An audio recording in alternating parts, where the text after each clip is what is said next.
All Renegades of Puck to the trenches. It's time for Renegades of Puck TV. Welcome to the bunker. Welcome to the essence of no half-stepping. I'm your host and captain, Crazy Charlie Saunier, and as we get started, of course, I am going to remind you yet again about the HOMEBASE FREAKOUT, taking place on February the 25th at Tailgate Brewery. That is going to be 1538 DeMondrian Street. We have some incredible announcements to make. We are going to be doing many giveaways. We're going to have many special guests. And you, of course, are invited. All ages, no cover, ID required, and we have plenty of room for everybody. We are bringing the entirety of the hockey community together in one place to celebrate the great and glorious game the night before the Stadium Series. And I would love to tell you that we have added to our VIP guest list former Nashville Predators captain Mike Fisher.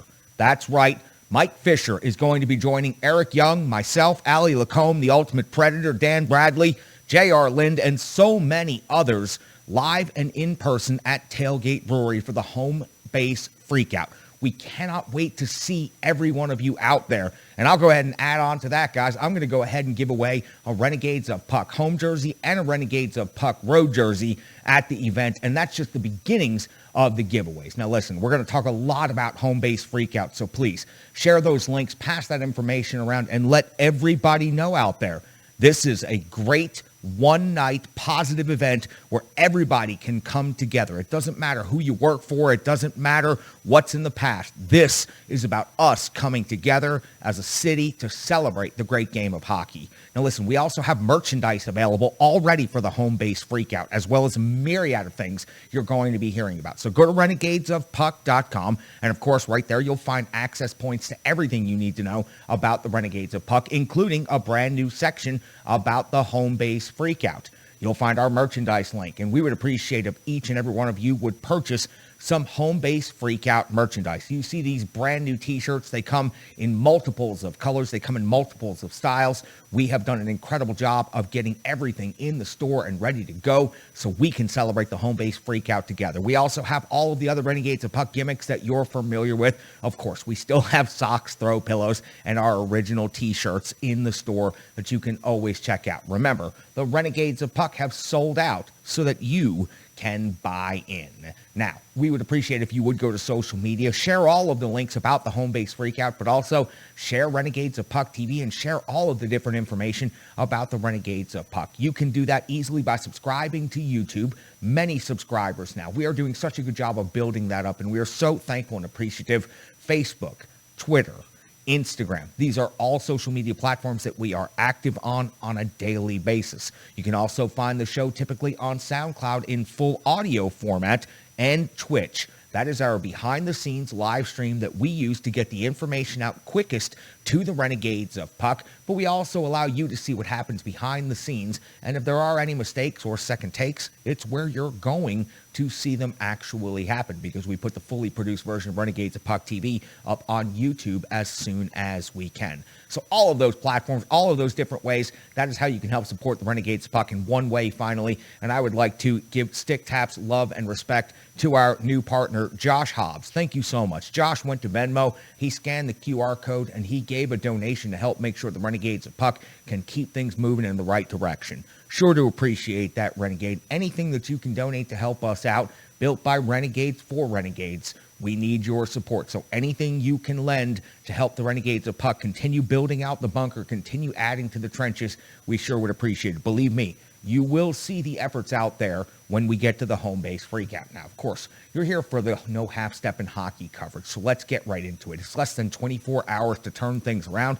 The Nashville Predators coming off of a very difficult two-city, two-building, two difficult teams road trip. We'll go through everything that happened in St. Louis here in just a couple of minutes in the Rebirth Sports full game recap. But first, let me get you set up for tomorrow night at Bridgestone Arena. The Nashville Predators come into this game sitting in third place in the Central Division, now 40 games played in the season. They have a record of 24-13-3. 51 points does have them tied in second with St. Louis, but because of tiebreakers and because the Nashville Predators have played one more game than the Blues, the Predators do find themselves sitting in third place. That has them 2 points behind the Colorado Avalanche 4 points ahead of fourth place Minnesota, 12 points ahead of the Winnipeg Jets, 13 points ahead of the Dallas Stars, 15 points ahead of the Chicago Blackhawks, and it's not even a reason to calculate how far the Arizona Coyotes are behind the Nashville Predators. They have a total of 22 points. That's simply ridiculous. The Nashville Predators on home ice have a record of 11-6 on the season. They've scored 124 goals, and they've given up 112 against.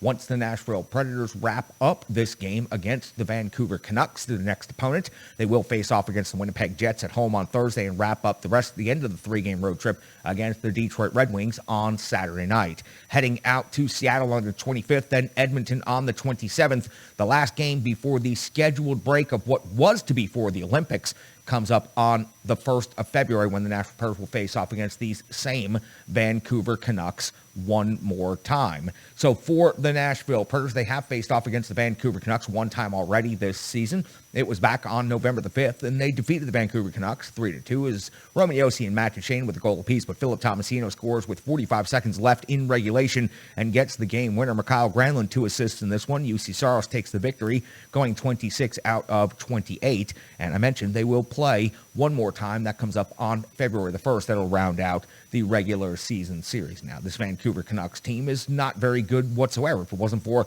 the putrid Seattle Kraken, the Canucks would find themselves in last place, but they do find themselves in 7th in the Pacific. They have a record of 17-18-3. On the road, they are 9-11-2, a goal differential of -12.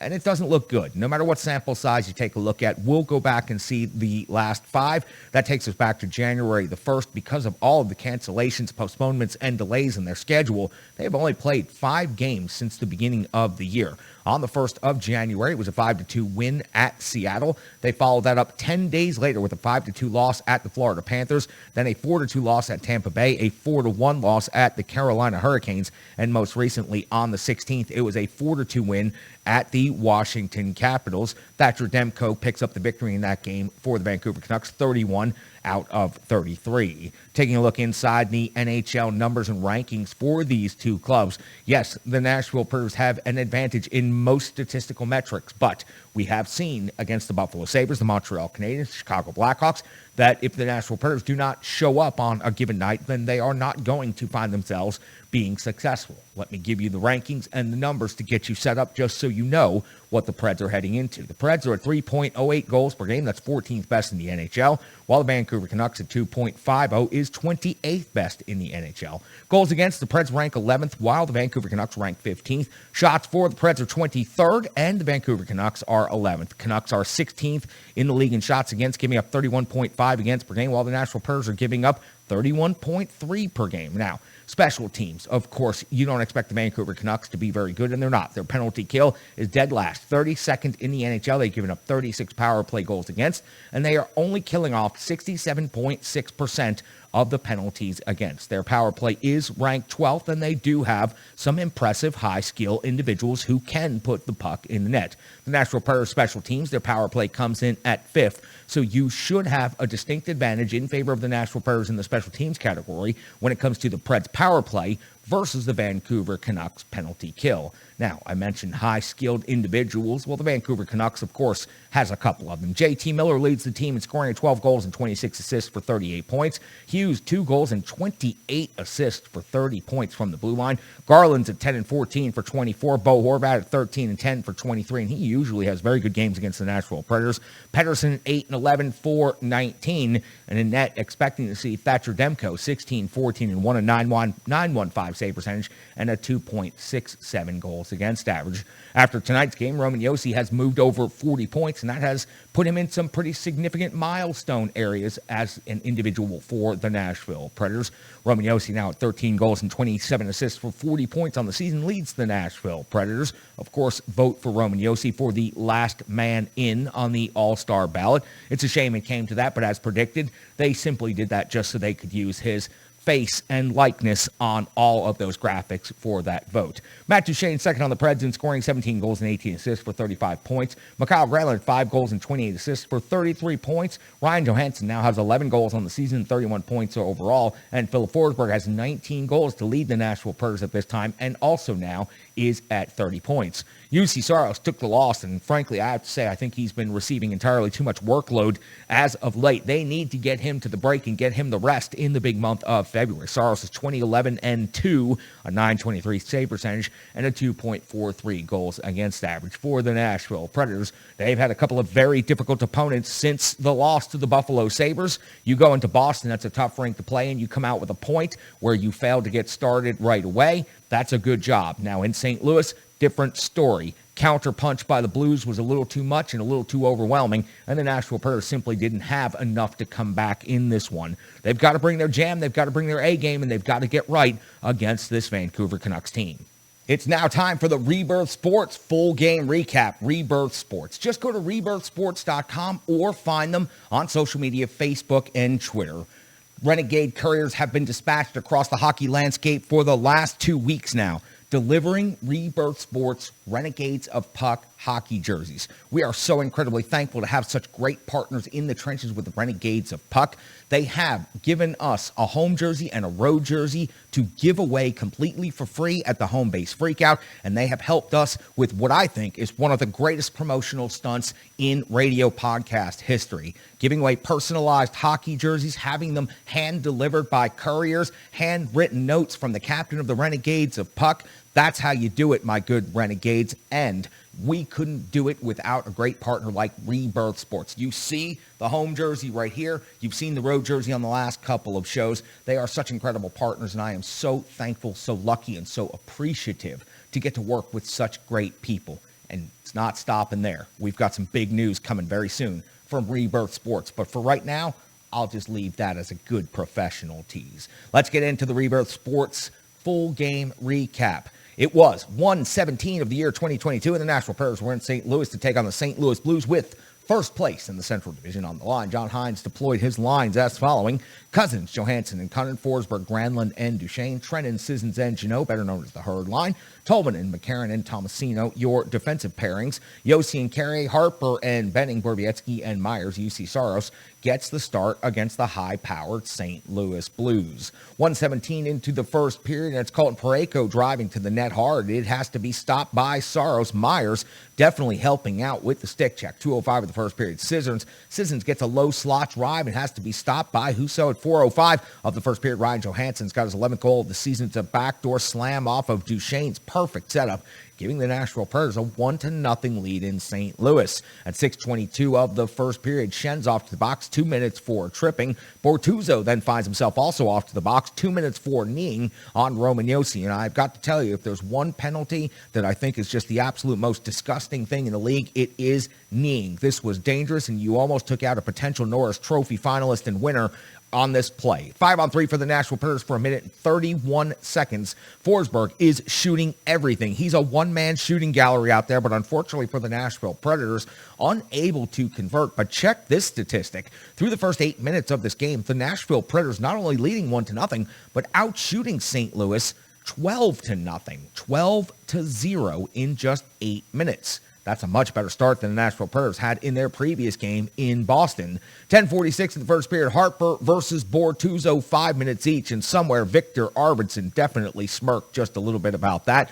15:19 of the first period. Saros comes over the save on Tarasenko. 15:50. Philip Forsberg back in the lineup and putting the puck right in the net, right where he left off. His 19th goal of the season. He builds the wall and goes through Falk, creating a poster on the way. Tucks the puck into the net, giving the Nashville Predators a 2-0 lead. Yet another highlight reel goal for Philip Forsberg. At 16:09, though, we would see the St. Louis Blues answer when Barbashev gets his 14th goal of the season. Harper, with the terrible turnover, leads to the tic-tac-toe back post finish for the St. Louis Blues. Such high skill and explosiveness, it takes very little time for them to find themselves shifting into offensive gear and putting the puck to the net. Now 2-1 in favor of the Nashville Predators. 17-1 in the first period. Borowiecki's off to the box. 2 minutes for hooking. It was the chicken wing play. Borowiecki not necessarily committing a penalty, but the referee sees it differently. Saros, a save on Krug on the penalty kill. O'Reilly, though, would score his 9th goal of the season just seconds later. It was a rebound, put back, and some slick handwork. O'Reilly simply one of the best in the NHL. If you watch him shift in and shift out, not only one of the best face-off guys in the league, but also one of the best guys overall around the net. We have a 2-2 hockey game. We head to the end of the first period. Exciting hockey in St. Louis. The Nashville Predators, after getting out to such a great shot disparity early in this game, now out shooting St. Louis only 16-10. 23 seconds into the second period, UC Saros with a save on the 3-on-2 rush, but just seconds later at 59 seconds, Schen's got a 6th goal of the season. It was a wrist shot off of another odd man rush. This time it was a 2-on-1. This gives St. Louis a 3-2 lead, but the Blues aren't done because at 5:19, Barbashev's got a 2nd goal of the game. It's 15th of the season. A quick transition yet again by the St. Louis Blues. It's what they've been doing since the period started. Wrist shot off of the rush, just simply too much space. They're coming in with such speed and such power. They're backing the Nashville Predators defenders off, and that is giving them the time they need to just pick the corners. St. Louis, 4-2 lead and imposing their will on home ice. And also, stick taps to their crowd. They were certainly emotionally invested in this game. 6:19 in the second period. Benning's off to the box, 2 minutes before tripping. Trennan would get a great shorthanded scoring opportunity, but would be unable to convert.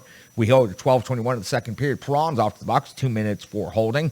Johansson gets a glorious chance, but it will not go. 16:29. Duchesne gets a backhand chance that is saved by Husso. Another opportunity in close range where the Nashville Predators simply cannot convert.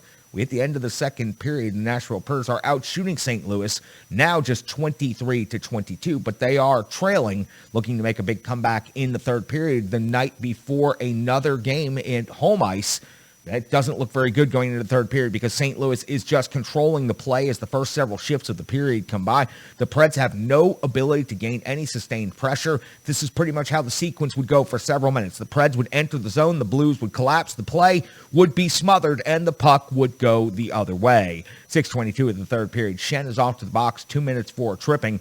Forsberg hits the post, and the Nashville Predators almost find themselves back in this game. 10:55, UC Saros a save on Schenn. 11:06, Tomasino is stopped by Husso, but 11:33, Trennan does put the Preds back in the game. His 10th goal of the season. Myers takes the big shot from the face-off dot. Janot with the jam squeaks the puck over to Trennan, who puts the rebound finish into the back of the net. It didn't go in clean, but it did get over the goal line. The Nashville Predators suddenly find themselves in a one-goal game on the road. 12:57 of the third. Johansson misses the net from the low slot. Yet another opportunity at close range where the Preds could just not find their sights. 14:45. Tomasino comes up with a big scoring opportunity stopped by Husso, and the Preds are just pushing hard, relentless at this point in time, wearing the St. Louis defenders down. Unfortunately, as I flip the page over 17:25 of the third period, would reveal that Schenn has his 7th goal, 2nd of the game now, giving St. Louis a 5-2 lead. It was yet another 2-on-1 rush finish from the high slot, and the St. Louis Blues now have total control of this game. With the empty net, the Nashville Predators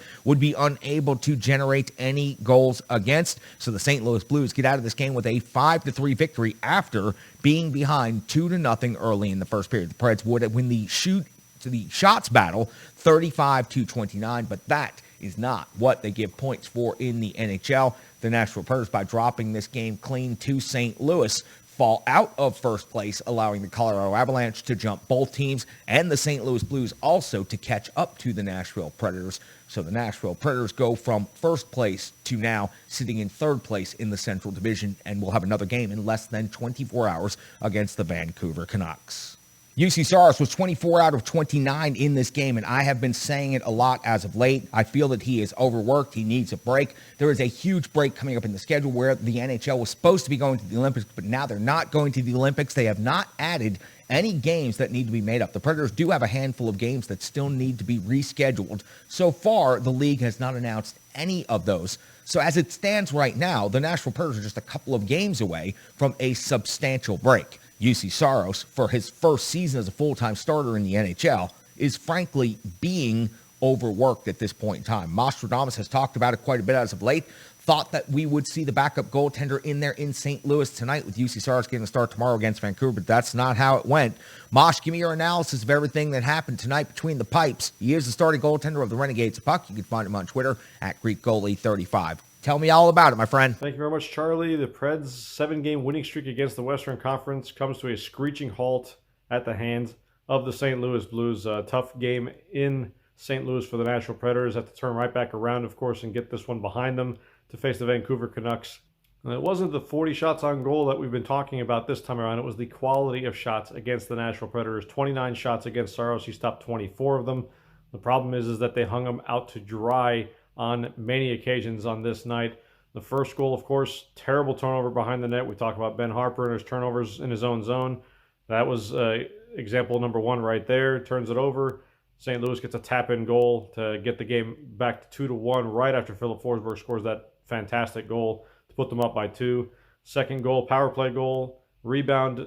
Unlucky for Saros on this one. He makes a great save on a deflected shot from the point off of Roman Josi. He reacts, makes the right pad save, but he's unable to control the rebound because of that deflection, and it goes right to O'Reilly, who knows what to do with it at that point, had plenty of time and space to do whatever he wanted to tie the game up. Third, fourth, and fifth goal, common thread of the night was odd man rushes. Continuous barrage of them against UC Saros. Yes, I understand you'd like to see him make a save on one of those that took the shots on instead of making the pass across, but you can't keep putting your goaltender in that spot, and that's something that the Preds have gotten away with so far this season. On the back of UC Saros, really playing on his head for this team to get them in the position they are right now in a playoff spot. But again, it turns around and bites them in the butt in this one. Again, way too many odd man rushes on the night. Saros not looking as comfortable, I think, as we've seen him. His rebound control was a little bit off. I mean, given that power play goal aside, he did struggle with some rebounds and did seem to react a little bit late to the puck. He was behind the puck a few times. Usually he's reading it and tracking very well using his edge work, but unfortunately on this night, not enough. In this one, didn't seem like he was reading the puck as well. And could that be fatigue? That would be something that John Hines and the rest of the coaching staff has to address, whether or not they continue to play Saros this many games. Definitely not the same Saros that we are used to seeing. On the other end, though, tip your hat to Ville Husso. He was marvelous tonight against the Preds. You can't argue that the Preds didn't have their chances. They certainly did. Husso did give up a lot of rebound attempts. Unfortunately, the Preds did not cash those in. That was also a common theme of the night for them, not being able to cash in on their big-time scoring opportunities. And yes, they got 3 in, but again, we talked about this on the last show. If you're chasing 3 goals to win games, you're going to be okay. If you're chasing 4 or more, that's when you get in trouble. And again, it doesn't matter what UC Saros does, you're going to be losing more often than not. But again, here are the Preds. Short rest, turn right back around, travel home. Vancouver's already waiting for them after playing in Washington. Vancouver, though, the end of a 5-game road trip for them is coming up with this Nashville Predators game on Tuesday night. And that's something that we talk about a lot, too, when it's at the end of a long road trip, especially for a West Coast team or East Coast team. When you travel to the other coast and it's a long travel time, it's very difficult to finish that last road game with any spark. You're kind of looking forward to going home and getting back to the daily routine in your home city. So advantage Preds on this one, but again, second of back-to-backs. They were chasing a lot of the game against St. Louis, as we saw. So some tired legs out there. It doesn't look to be any lineup changes as well because of the COVID issues. So a tired Preds team at home against a Vancouver team that has gotten a little bit new lease on life with Bruce Boudreau behind the bench. They have cooled off here as of late. They started the road trip 0-3. Of course, when you're playing Carolina, Tampa Bay, and Florida, a lot of teams are going to go 0-3 in that span. They did beat Washington on Sunday. So Preds, Vancouver, David Riddick gets only his second start since December 9th. So we'll see what he can bring to the table. I've been clamoring for him to be playing here over the last few times now during this stretch of UC Saros constantly being thrown out there. Now on the other end, Thatcher Demko for Vancouver. He's played every single road game for Vancouver on this stretch, including back-to-back scenarios against Carolina and Washington. Faced 66 shots on goal in those 2 games. He's going to be probably going out there third time in 4 nights throwing a goaltender out there. Tired goaltender, of course, again, possibility for the Preds to possibly take advantage of that. You can find him on Twitter at GreekGoalie35. He is Nostradamus. He is the starting goaltender of the Renegades of Puck. And what's happening between the pipes is what he is going to tell you about in each and every episode here of Renegades of Puck TV. I'd love to tell you about another great partner of ours, Strong Style Fitness, a certified personal trainer that believes in their work so much they've made it donation-based. That's right. Strong Style Fitness can be found at strongstylefit.com or Facebook, Instagram, Twitter. And what do I mean when I say that this certified personal trainer has made everything donation-based? I mean there are 150 workouts for you, Renegades of Puck. Everything from your first encounter of getting off the couch and stretching all the way up to expert level. This trainer, Tracy, has done an incredible job of making sure the Renegades of Puck are going to be happy, healthy, motivated, and in the trenches for the fight for the long haul. If you don't like it after you try it out, it would not have cost you a penny. Check it out, Strong Style Fit. That is somebody who is in the trenches bringing the jam for the Renegades of Puck. And we sure do appreciate Tracy over at Strong Style Fit. Listen, you got to play a full 60 minutes against teams like this. We saw that against the Boston Bruins on the first of this two-game road trip. The Nashville Preds had a slow start. They were chasing the rest of the game, and even though they were pretty even with the Boston Bruins, they were unable to catch the game, and the Bruins got away with that one. This one, the Preds had a much better start, but then that lull after they got the 2-0 lead, the St. Louis Blues are simply too good, too powerful, and too fast for you to back off in any way, shape, or form. The Preds beat the St. Louis Blues in St. Louis earlier this season. Now they'll have 2 games at Bridgestone Arena. But the Nashville Preds need to bring a better effort the next time they play against that team. Having Matthias Ekholm back in the lineup, having Dante Fabro back in the lineup, hopefully the Preds being healthy the next time these two teams meet is definitely going to be something that will be a factor. And that's something I want Sean C. Smith to talk about right here. From ontheforecheck.com, you know you can also find him on a myriad of podcasts across the Nashville Preds landscape. And I wanted to thank Sean for so much promotion he has done for the HOMEBASE FREAKOUT. I sure do appreciate that, my good renegade. From ontheforecheck.com, you can find him on Twitter at SCSOTF. He is Sean C. Smith. Thanks, Charlie. Hey, Renegades, Sean C. Smith. I want to tell you a little bit about what I saw in tonight's game. And of course, I think the biggest thing that is going to stick out to even the casual viewer of this team was that defensively something seemed off. And of course, you guys are well aware by now, Dante Fabro took that hit from Brad Marchand in the game against Boston and has messed up what I'm assuming is his shoulder, and he'll be out week to week. Matthias Ekholm, of course, is still on the COVID protocol list and therefore unavailable. What we saw in their place were Ben Harpur and Phil Myers. Now, I've said before, and I'll say again, I am a champion of your third pairing defender, but Mark Borowiecki and Matt Benning are my ideal third pairing defender in this situation. And when you start bringing in these guys from lower down on the depth chart, I think that's when you start to have problems. I want to say that one of those guys can fill in for one guy missing here and there, and it doesn't make that big of an impact. But when both of them have to be on the ice, and they weren't partnered together for a lot of the game, therefore they were on the ice a lot, whether it was one of them or both of them, it's going to have a negative impact because neither one of them are quite playing to the best of NHL capabilities. We'll just say that. And I feel really bad saying that because, again, I'm a huge champion of third pairing defenders. But I also think it's a case of asking someone to do a job that they're not really super cut out for. And I'm going to say this. The team obviously saw a need and knew they'd be missing Fabro for a while. I called it on Twitter the other day when I saw that Jeremy Davies had been added to the taxi squad. I think what we'll see moving forward is Davies playing at least in Fabro's spot, or at least on the third pairing, although I think Davies can handle playing at any position within the defense squad for the Predators. So I think they gave these guys the opportunity, hey, we're bringing in Davies, show us what you got, make a case for that spot. And I don't think either guy made a case for that spot. Phil Myers started off strong, ended badly. Ben Harpur, big energy, took the fight with Robert Bortuzzo, which everyone wanted and everyone was happy with, but then immediately made everybody, including me, remember why a lot of people get upset when they see Ben Harpur on the roster. So as much as it pains me to say it, I think you're probably going to see one of them not playing as long as there's two guys out. And I think the sooner they get Matthias Ekholm back, the better. And I think Jeremy Davies fills in for Fabro quite nicely until he can come back. If that's what happens, I think that's best case scenario. And I think Davies has looked good when he's been with the team. He looked good in camp. He looked good last year with the team. So I'm more than comfortable seeing him coming in and taking some of those minutes and allowing the other guys to play the minutes they need to play while other guys like Myers and Harper don't play.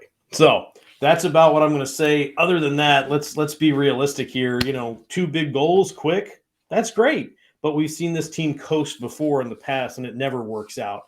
And granted, they did come back with some energy, but I think a lot of that energy probably was the result of frustration. And this team works better when they're playing a full 60 minutes and making the other team on the ice, earn every inch of the ice they gain. And you didn't see that happening in the middle of the game tonight. So good start, high energy finish, a lot of middle that was kind of mushy that we don't want to see.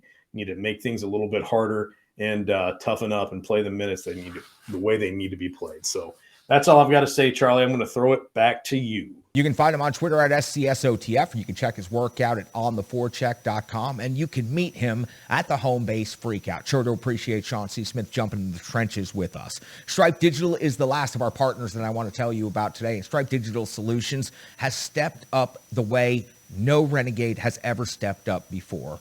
Brandy has created so many amazing and iconic things and images for this show and for this brand that I simply do not have the words to say thank you. And Renegades of Puck, that is virtually impossible because I always have the words. The logo right here, the crest on the jersey, the posters, all of the graphics, renegadesofpuck.com. Our entire social media plan and platform, everything, it's being helped by Stripe Digital Solutions. Listen, you can't do it alone. I have learned this. Starting my own business, starting my own operation, starting The Bunker and Renegades of Puck TV. If I didn't have Stripe Digital Solutions, we would not be where we are today. Throwing the biggest event in the history of our brand and also winning awards and gaining more followers, viewers, listeners, subscribers every single day. Stripe Digital Solutions, please. You guys know, you see the work constantly. Stick taps, love, and respect to Stripe Digital Solutions. Get on over there and let Brandy know how much we love her and how much we're talking about her here in the trenches. Now, listen, the box score, let me give you a couple of quick numbers before I kick it to my real numbers guy. Forsberg is one of your goal scorers. Ryan Johansson and Yakov Trenin. There's your goals. Your assists come from Duchesne and Janot. On the defensive side of things, Yossi and Myers adds another assist. Shots on goal. Leader in the game, Matt Duchesne had 4. Also saw Trenin had 3 in this one, and Borowiecki actually generated 3 shots on net. In the hits category, another physical night for the Nashville Predators, pacing the team, Sissons and Tolvanen with 4 apiece. Then you had 4 players that had 3 hits in this game. Janot, McCarron, Borowiecki, and Harper. Leading the team in time on ice, as always, Roman Josi, the captain, 27-38 total time on ice, and that is definitely going to be difficult going into the second night of back-to-backs. And, of course, Mikhail Granlund led the forwards in time on ice, 22-37 overall. He runs the Renegade Analytics desk, and he's got the numbers that you need to know. Also from ontheforecheck.com and also attending the HOMEBASE FREAKOUT. You can find him on Twitter at Brian Baston. He's my numbers guy. Brian, take it away. Thanks a ton, Charlie. Unfortunately, the Nashville Predators suffered a 5-3 loss against the St. Louis Blues after taking an early 2-0 lead in the first period. I've spoken before on this show about how much of the Predators' success comes from getting an early lead and holding it with good goaltending and defensive play. Nashville's record of success, or a failure, is actually the topic of tonight's One Big Stat. Just a week or so ago, I spoke about how a first or second period lead has led to wins more often than not for the Nashville Predators. As of tonight, they are undefeated at 16-0-0 with a first period lead going into intermission and 18-0-1 when leading after 2. Unfortunately, this trend does not correlate with intermission deficits. Nashville was able to go into first intermission tonight with a score tied at 2, but this season the Preds are 2-10-1 when losing at the first intermission and 2-9-0 when down after 2. Nashville's offense is not best known for late game fireworks, and if Saros or the defense aren't playing at the top of their game, it's nearly impossible for Nashville to come back. 18 of Nashville's 24 wins so far this season come when Nashville leads going into the final period. Tonight, a sloppy second period put Nashville in a 2-goal deficit, and this team just isn't built for late game comebacks all that often. Nashville will need to lock down on mistakes early and maintain offensive pressure when they have the lead, and hopefully will avoid more games like we saw tonight. And that's tonight's One Big Stat. You can find him on Twitter at Brian Basson. You can check his charts out at ontheforecheck.com, and you can see his one big tat coming soon. We sure hope you're going to come out to HOMEBASE FREAKOUT to meet with Brian, with Sean, with myself, the Ultimate One, and all of our special guests. Again, if you happen to miss it at the beginning of the show, former Nashville Predators captain Mike Fisher is going to be joining us. We also have a whole host of other special guests that we're going to be announcing over the coming days and weeks. So make sure you stay tuned to everything we're doing here with the Renegades of Puck. And Renegades, I think that you understand this. My new philosophy for this event is building bridges from the trenches. Nothing from the past is going to slow down or affect what we are doing with the HOMEBASE FREAKOUT or moving forward. You may have noticed over the weekend, I actually squashed my longest running beef in Nashville. And I will say, for the first time ever on this show, stick taps to you, Willie Donick. I received your message. I appreciate your message, and thank you very much. We will see you as well at the HOMEBASE FREAKOUT. I hope to see each and every one of you out there at the HOMEBASE FREAKOUT. It is going to be an event that will be talked about for years to come. It is simply an event you can't miss. Renegades of Puck, sure to appreciate you jumping in the bunker and jumping in the trenches with me this evening. For Nostradamus, for Sean C. Smith, for Brian Baston, for K. Perk, and the Ultimate One. I'm your host and captain, Crazy Charlie Saunier. Stick taps, love, respect.